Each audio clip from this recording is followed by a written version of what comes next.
Good morning, faithful listeners. You have tuned in to the P40 Ministries podcast, the one place where you can get a daily explanatory Bible reading to start your day strong. This is your host, Jen, bringing you a brand new episode out of Matthew.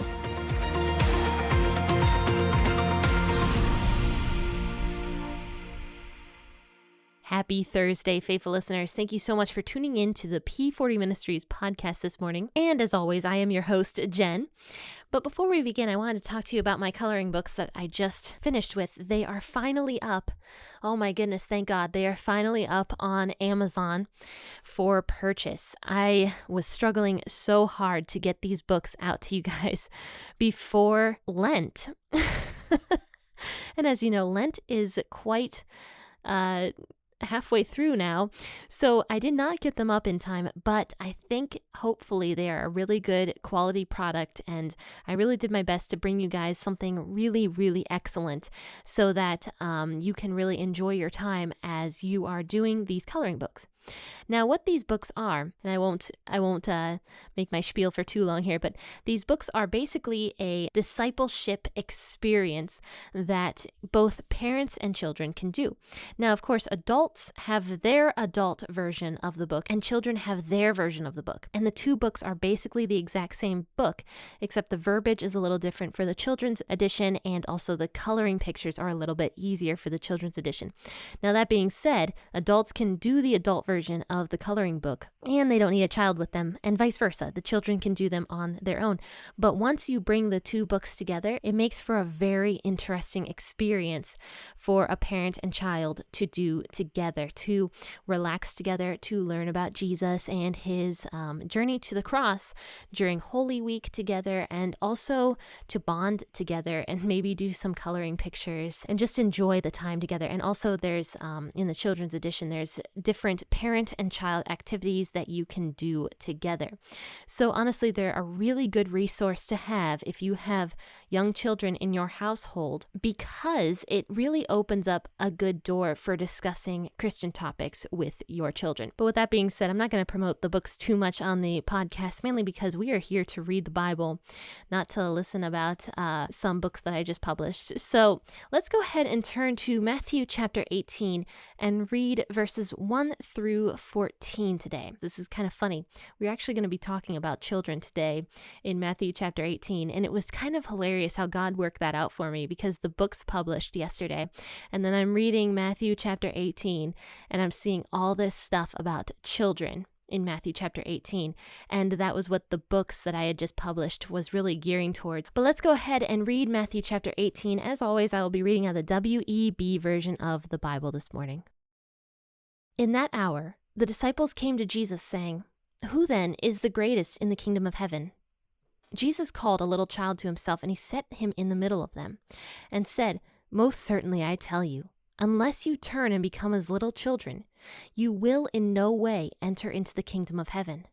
Whoever therefore humbles himself as this little child is the greatest in the kingdom of heaven. Whoever receives one such little child in my name receives me. But whoever causes one of these little ones who believes in me to stumble, it would be better for him if a huge millstone were hung around his neck and that he were sunk in the depths of the sea. Woe to the world because of the occasion of stumbling, for it must be that the occasions come, but woe to that person through whom the occasion comes. If your hand or foot causes you to stumble, cut it off and cast it from you. It is better for you to enter into life maimed or crippled, rather than having 2 hands or 2 feet to be cast into the eternal fire. If your eye causes you to stumble, pluck it out and cast it from you. It is better for you to enter into life with 1 eye, rather than having 2 eyes, to be cast in the Gehenna of fire. See that you don't despise one of these little ones, for I tell you that in heaven their angels always see the face of the Father who is in heaven. For the Son of Man came to save that which was lost. What do you think? If a man has 100 sheep and one of them goes astray, doesn't he leave the 99, go to the mountains, and seek that which has gone astray? If he finds it, most certainly I tell you, he rejoices over it more than the 99 which have not gone astray. Even so, it is not the will of your Father who is in heaven that one of these little ones should perish. In verse 1 of Matthew chapter 18, we see that the disciples are kind of arguing a little bit again about who they believe is the greatest in the kingdom of heaven among them. Now, they were probably arguing about this because they still didn't quite understand who Jesus was as the Messiah. They did understand at this point that Jesus was in fact the Messiah, but they didn't quite understand why he had come to earth and what his purpose was. So the disciples were probably believing that Jesus was going to be some sort of earthly ruler who would maybe get rid of the Romans for them and give them peace and luxury and everything else that Isaiah prophesies will happen in the end times.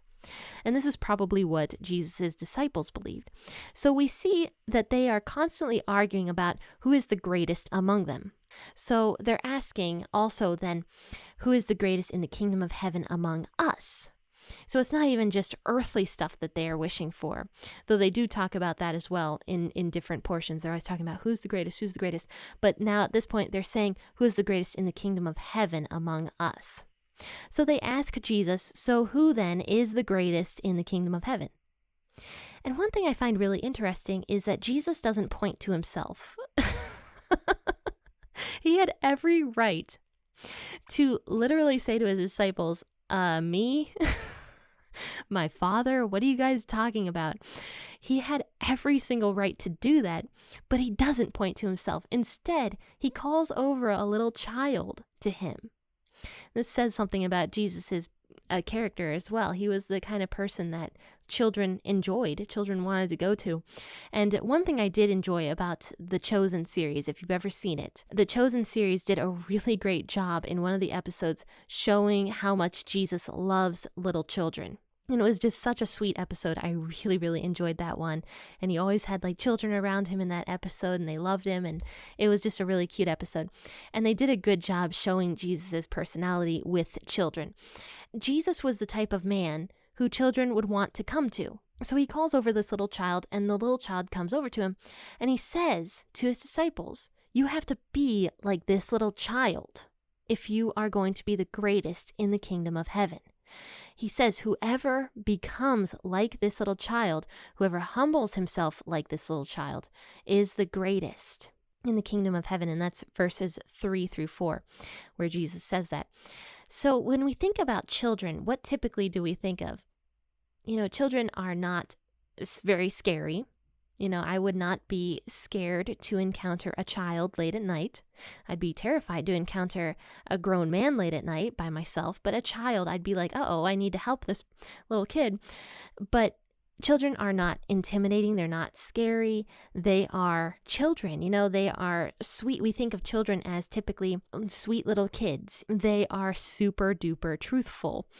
I actually have a funny story about my niece, speaking of truthful children, and she doesn't quite understand the concept of age yet.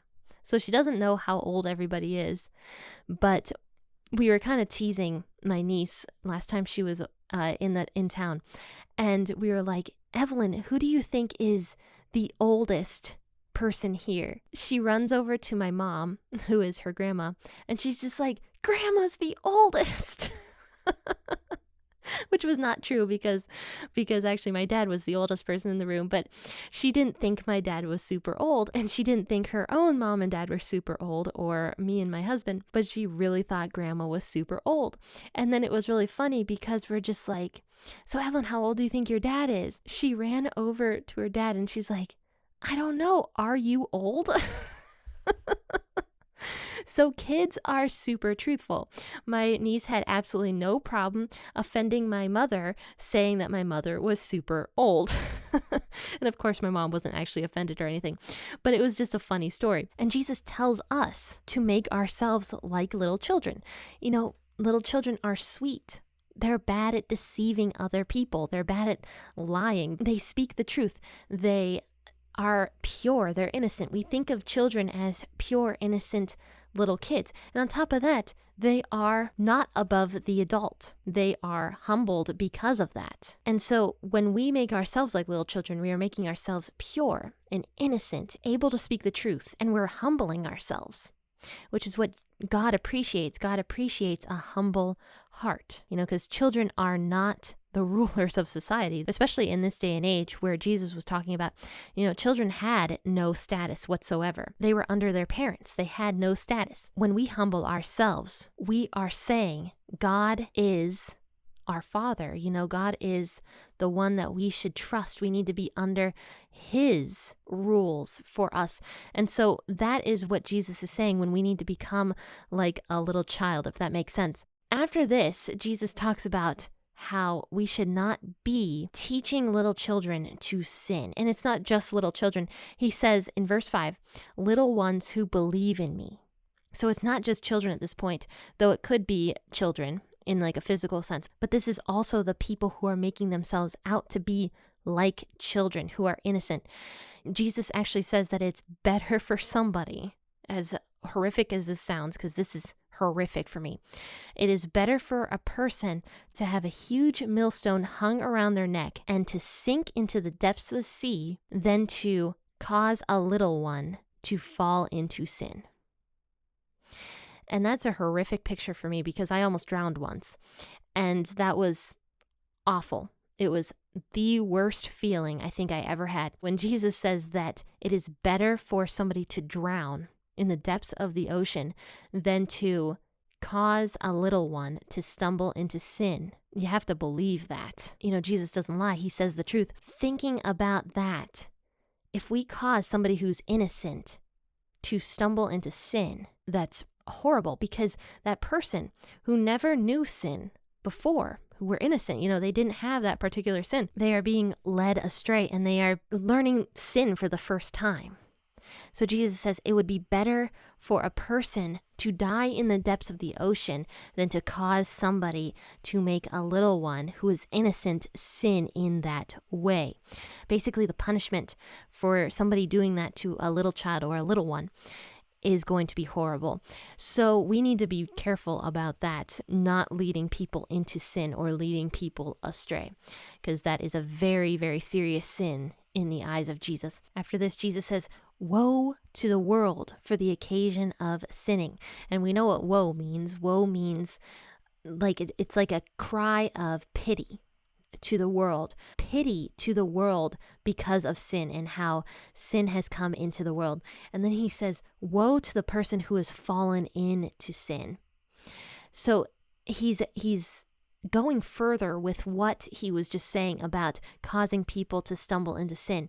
It's just so bad for that person because sin causes people to be spiritually dead, which is why Jesus had to come to earth to begin with. He had to save people from their spiritual death, because spiritual death leads to separation from God forever. And that is the worst punishment somebody could suffer, because God is the definition of life. So when we're separated from God, we are separated from life. So when Jesus says, woe to the person who is sinning, he is saying how sorrowful it is because of that person sinning. And that is why Jesus came to earth, to forgive us and to save us from that.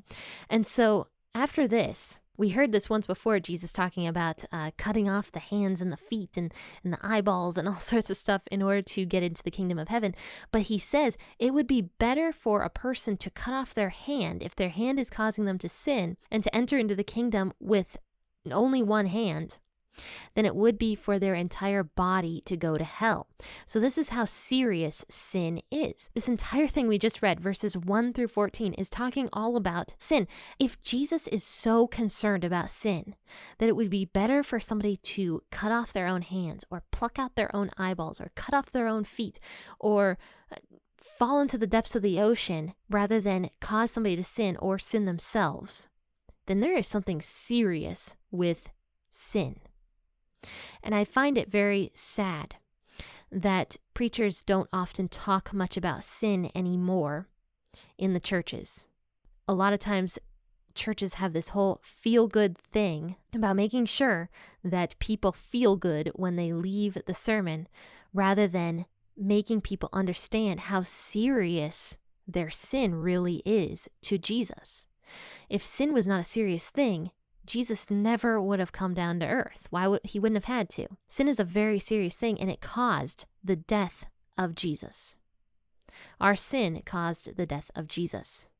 But in Jesus' mercy, he came down to earth anyway and saved us from ourselves, saved us from that sin nature, saved us from that spiritual death that was causing that separation from life, that separation from God himself. So sin is very, very serious, and we need to take it very, very seriously.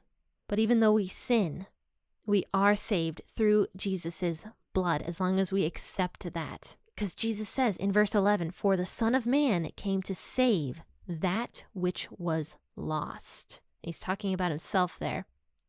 He came to save the people who were lost. And even further, he goes on to say, if a man had 100 sheep and one goes missing, so one strays, one goes off the path of life and goes into that sin nature, one strays, would he not go into the mountains, would this man not go into the mountains and seek everywhere for this one lost sheep? If a man cared about his flock, of course he would do that. He would leave the 99 sheep behind and go find the one that was lost. And that is what Jesus did. He came to earth for all of us, for the ones who went astray. He says here, when he finds the sheep, he rejoices over it more than the 99 which didn't go astray. Yes, that man is still thankful for his other 99 sheep, but he is just so happy to have found the one that he loves, the sheep that came back to him. And to conclude, Jesus says one of the most beautiful verses. He says, "Even so, it is not the will of your Father who is in heaven that one of these little ones should perish." God the Father did not want anybody to perish or to die in their sins. He loved humanity too much for that. He sent Jesus to be the ultimate sacrifice, and Jesus willingly came to be that sacrifice for us so that we can always live in the presence of God in comfort forever. So, faithful listeners, this was Matthew chapter 18 today, verses 1 through 14. I hope you enjoyed this podcast episode. And if you did, make sure to rate it 5 stars from whatever platform you're listening on. If you are on Apple Podcasts or the Podcasts app on Apple products, you can definitely rate the podcast and leave a little comment on it as well. And let me know how you guys are enjoying it. That would be a great help to P40 Ministries to help spread the gospel a little bit more, because the more ratings P40 Ministries gets, the more it gets found.